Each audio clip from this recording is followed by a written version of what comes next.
কাটি লওঁ।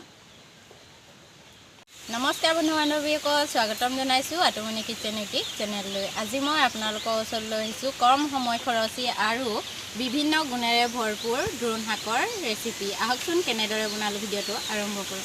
দ্ৰোণ শাক ছিঙি আছোঁ। ফুলি থকাখিনি নিছিঙো, ফুলি থকাখিনি ছিঙিলে তিতা লাগে খাবলৈ। ফুল নুফুলাখিনি ছিঙি লওঁ, কোমলীয়াখিনি। মালিকক লগাইছোঁ দ্ৰোণ শাক ছিঙিবলৈ। আৰু দ্ৰোণ শাকৰ বিষয়ে অথনি কিবা এটা কৈ আছিলে মালিকে, এতিয়া সোধোচোন কি কৈছিলে? মই কিবা কৈছিলোঁ নি দ্ৰোণ শাকৰ বিষয়ে? অঁ, এইটো মানে কি হ'লে তোমাৰ এইটো একদম বহুত বেছি ঔষধি গুণ থকা এবিধ শাক হয়। মানে এইটো মই কি বুলি ক'ম, আজিকালি যিটো যে এই চুগাৰ টুগাৰ সমস্যা হয় যে, এইবিলাক যদি ৰেগুলাৰ ব্যৱহাৰ কৰি থাকে নহয়, তেতিয়াহ'লে চুগাৰ টুগাৰ প্ৰব্লেমবিলাক মানুহৰ প্ৰায় নোহোৱা হৈ যাব।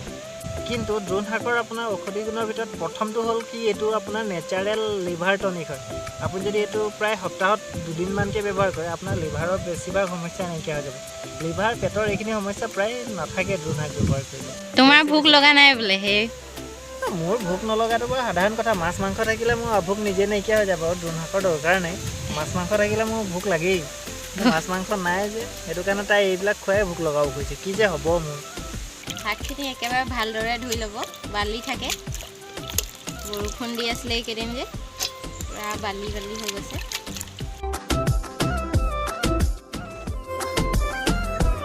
এতিয়া শাকখিনি মিহি মিহিকৈ কাটি লওঁ।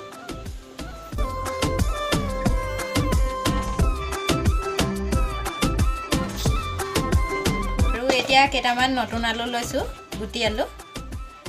এতিয়া মিহি মিহিকৈ কাটি লওঁ। শাকৰ লগত দুটামান আলু দিলে খাই ভাল লাগে আৰু।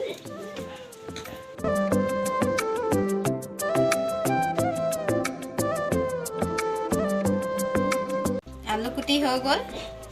নহৰু কেইটামান গুচাই লৈছোঁ আৰু জলকীয়া 4টা লৈছোঁ। বিশেষ একো লোৱা নাই, এইকেইটা দিয়ে বনাম।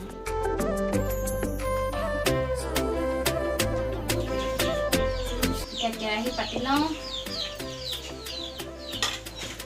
কেৰাহী গৰম হৈ গ'ল, এতিয়া তেল দি লওঁ।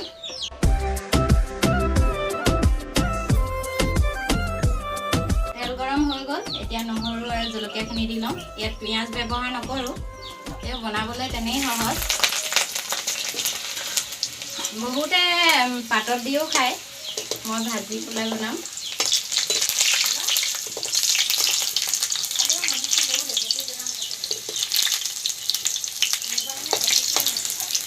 নহৰুখিনি ৰঙচুৱা হৈ গ'ল, এতিয়া শাকখিনি দি লওঁ।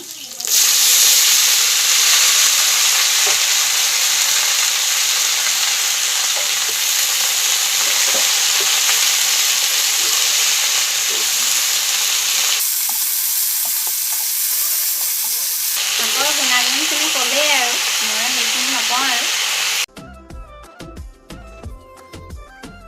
এতিয়া নিমখ দি দিওঁ সোৱাদ অনুযায়ী। এতিয়া 5 মিনিটৰ কাৰণে ঢাকনি মাৰি দিওঁ। 5 মিনিটৰ পিছত এতিয়া উদঙাই চাওঁ ঢাকনিখন।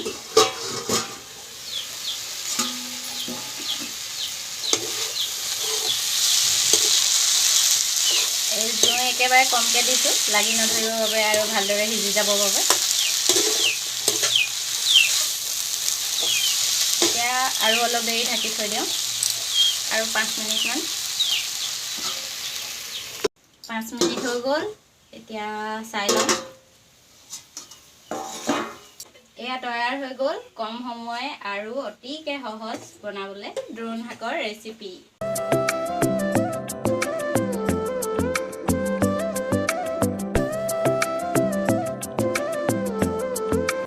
আপোনালোকে বনাই এবাৰ খাব। এবাৰ ভোক চোক নালাগিলে মানে বনাই খাব আৰু, এতিয়া ভোক বাঢ়ি যায়।